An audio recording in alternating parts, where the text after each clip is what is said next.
Bonjour et bienvenue dans le podcast Cosmodé, mon univers de jeu. Je suis Marianne Cléden ou Macalis et dans ce podcast, je me propose de partager avec vous mon expérience des jeux de société, jeux de rôle ou jeux de rôle grandeur nature. Alors, je me suis un peu intimidée parce que c'est mon premier podcast, c'est mon premier enregistrement, enfin pas tout à fait parce que c'est la 3e fois que je reprends cette introduction. Et je me sens un petit peu, puisque j'ai regardé un podcast vidéo il y a pas longtemps du Collège de France, je me sens un petit peu comme un professeur du Collège de France à sa leçon inaugurale. Je sais que c'est un petit peu présomptueux de dire ça, mais c'est le moment en fait où les professeurs du Collège de France se présentent à leurs collègues et à leur public venus les écouter, et ils sont toujours un peu intimidés. En même temps, ils doivent présenter le plus clairement possible le contenu de leur cours et de leurs pensées. Donc je vais essayer de présenter mon podcast le plus clairement possible, mais de manière quand même un petit peu moins solennelle que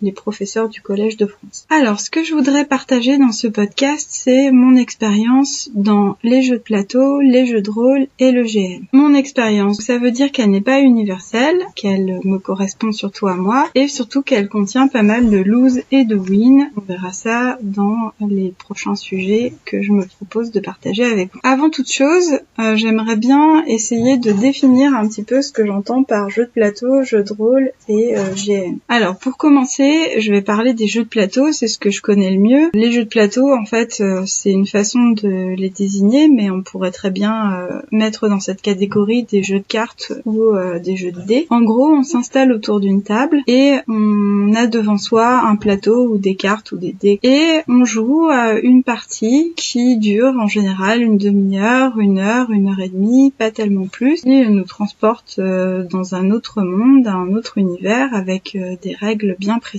et des conditions de victoire. Ensuite, qu'est-ce que j'entends par jeu de rôle ? Pour moi, un jeu de rôle, ça se passe toujours autour d'une table avec des joueurs, des joueuses. D'un côté, on a le maître du jeu, de l'autre côté, on a les personnages joueurs. Le maître du jeu, c'est lui qui raconte l'histoire et qui essaye de décrire au mieux l'univers et de guider les joueurs. Les joueurs, eux, ils vont essayer d'incarner un personnage et d'écrire l'histoire, de tisser l'histoire avec le maître du jeu pour finalement vivre une aventure, mais tout ça autour d'une table. Et enfin, qu'est-ce que j'entends par jeu de rôle grandeur nature ou GN ? C'est une sorte de jeu de rôle comme son nom l'indique, mais cette fois-ci on sort de la zone de confort de la table pour se placer dans un endroit où on évolue librement. Donc ça peut être une salle, ça peut être un château, ça peut être des souterrains déjà faits, et on incarne un personnage, mais cette fois-ci en utilisant une forme très proche de théâtre d'improvisation. En fait, on interagit avec les autres joueurs et sa communauté. Alors pour ce dernier cas, j'aimerais vous donner un exemple parce que c'est pas forcément facile à se représenter. Donc il y a peu, j'ai participé à un petit GN qui s'appelait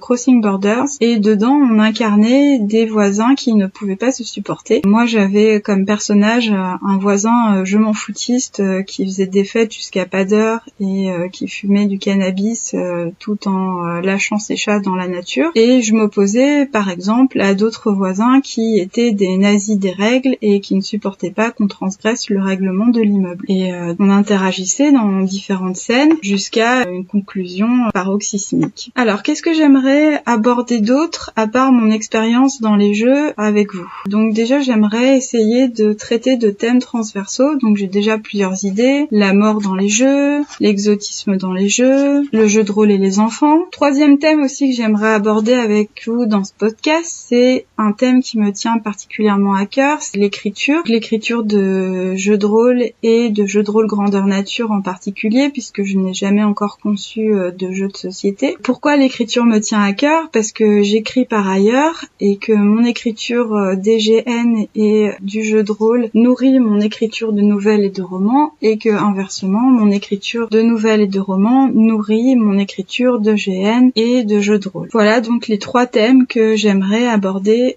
dans ce podcast. Ensuite, vous vous demandez peut-être d'où vient le nom du podcast, et si vous le demandez pas, je vais vous le dire quand même. C'est la contraction de Cosmos et de D. Donc Cosmos qui est certainement un de mes noms communs préférés de la langue française, surtout parce que je m'intéresse pas mal à l'astrophysique, mais aussi parce que en grec ancien il veut dire univers, et accolé à D, ça ferait l'univers des dés, les dés qui sont une de mes formes de jeu préférées. Donc voilà, finalement un nom de podcast qui me ressemble beaucoup. Au niveau de la durée des podcasts, donc j'imagine que ça se précisera au fil du temps, parce que pour l'instant j'ai pas d'idée précise. Je voudrais faire un petit format de 10 minutes, parce que c'est déjà assez impressionnant pour moi de parler toute seule au micro, donc je me vois pas parler tellement plus pour l'instant, et j'espère qu'en 10 minutes je vous dirai pas trop de bêtises. Au niveau de la régularité des podcasts, alors je voudrais pas m'engager sur une régularité pour le moment, déjà parce que j'ai pas beaucoup de compétences techniques et que je dois les acquérir au fur et à mesure que je conçois les épisodes de ce podcast, et puis d'autre part parce que j'ai un peu peur de griller toutes mes idées si je fais un podcast par semaine. Si je m'engage sur une durée, ce serait plutôt un podcast toutes les 2 semaines ou tous les mois. Cela dit, avant de lancer mon podcast, je pense enregistrer plusieurs épisodes, comme ça vous pourrez voir un petit peu ce que je me propose de partager avec vous. Pourquoi j'ai choisi le format du podcast ? Déjà parce que j'ai envie de partager des choses et que je trouve que c'est un format très sympathique. Enfin, je l'ai découvert il y a pas longtemps et je suis totalement fan de ce format. Ensuite, pour moi, c'est un défi parce que j'ai envie de devenir capable de monter un podcast. J'ai pensé à d'autres supports. Alors, j'aurais pu faire un blog, par exemple. Un blog, j'en ai déjà fait pour parler de l'écriture, et c'était un blog assez introspectif, comme j'aimerais que soit un petit peu ce podcast. J'ai pensé aussi à une chaîne YouTube, mais les connaissances techniques qu'il faut pour faire un montage vidéo sont encore plus importantes que les connaissances techniques qu'il faut pour monter un podcast, et en plus j'ai un problème d'image, donc j'ai laissé tomber cette idée. Je vais essayer de me faire référencer sur un certain nombre de plateformes pour faciliter à mes auditeurs l'accès à mon podcast. J'ai aussi monté un site qui s'appelle cosmodepodcast.com, tout attaché, où je publierai un article par épisode. Comme ça, si le cœur vous en dit, vous pouvez aller commenter chaque épisode sur le site, et ça me ferait très plaisir d'ailleurs de pouvoir discuter avec vous des différents sujets que je partage. Voilà, je pense que j'ai dit l'essentiel pour présenter ce podcast. J'espère que vous découvrirez avec envie les épisodes que je vais partager avec vous au fil des semaines, et je vous dis à la prochaine.